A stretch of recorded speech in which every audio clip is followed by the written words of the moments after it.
So, this story began after I responded to one of the proposals to shoot a music video. I was offered to get paid for the flight plus accommodation as well as for editing. We were supposed to go to Italy, Venice. However, the queue at the Italian embassy was so long that we decided to get the video through to Germany, because it was necessary to fly 2 weeks later.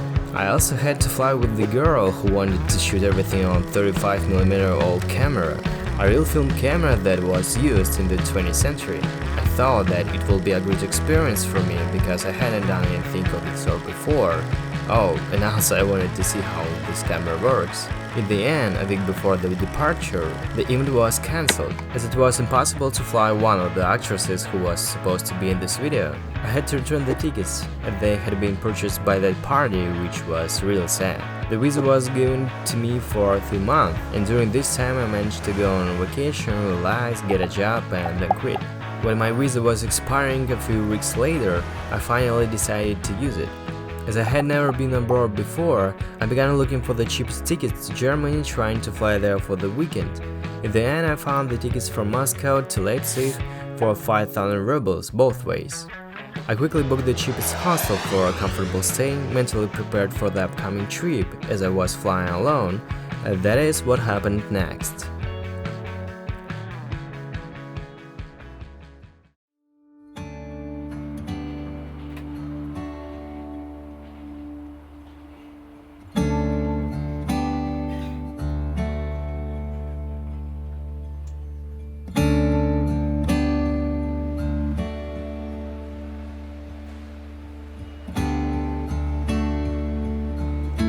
Flying with a cold is the worst thing that can possibly happen to you. The reason why is because when you reach the common cruise altitude, the pressure on the membrane is not so strong. But when you land, all that was inside begins to clog. And then the feeling is just incredible.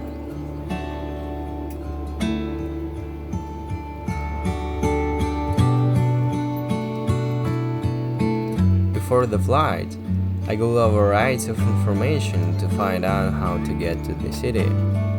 It was much easier than I thought. Taking a train to the center, I finally arrived in the city. It was about 4 kilometers from the center to my hostel, and I decided to walk in to see what was around. It was plus 35 degrees in the city, which surprised me, because it was autumn.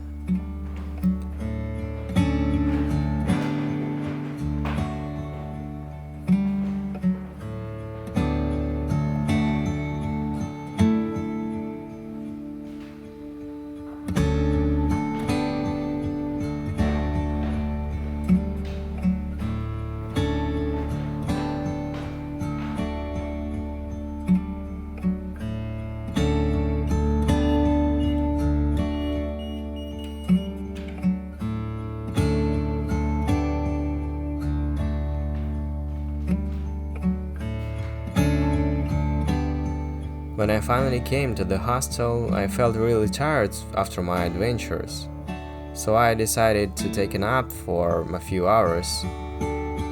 Next morning I realized that my nap actually turned into a long sleep, and I only woke up for a bit in the evening to get some snacks and buy some honey to treat my cold.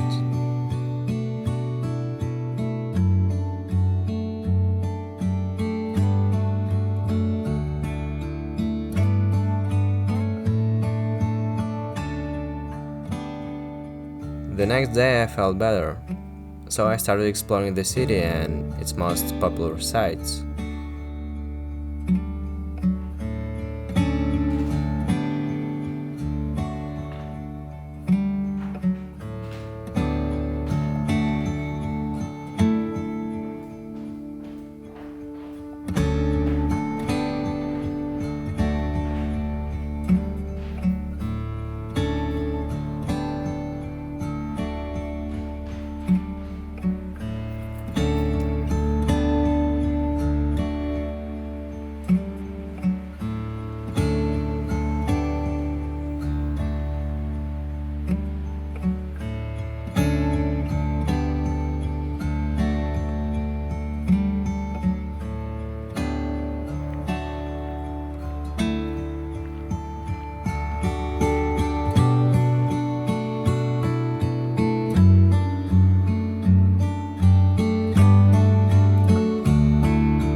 saw a beautiful building in the center, which looked like something from a fairy tale.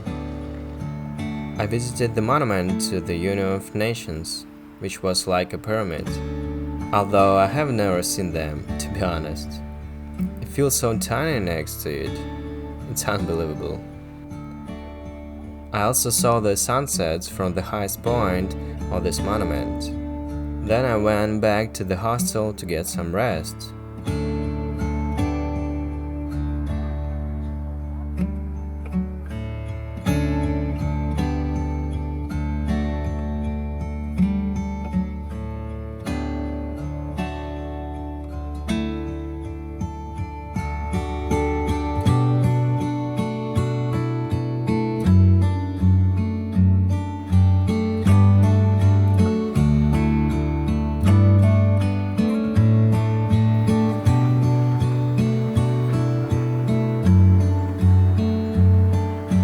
After I woke up, I had breakfast, went to the airport, boarded the takeoff, and finally got home. And you know what was really memorable for me in the trip? The people, their culture, and the society. Not that I've met many people during my trip, not really. For me, the sheer possibility of contact with another society and foreign people felt like meeting a person from another planet. Don't get me wrong, I'm not crazy. Just imagine, we live on the same planet but we all speak different languages.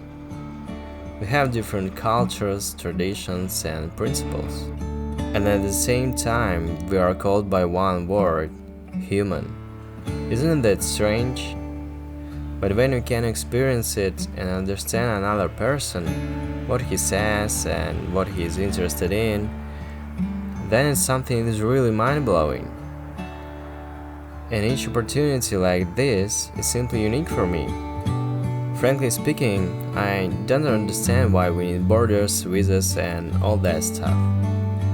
On the one hand, well, it's obvious, the security and imaginary control.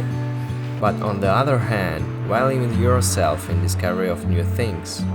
It's ridiculous.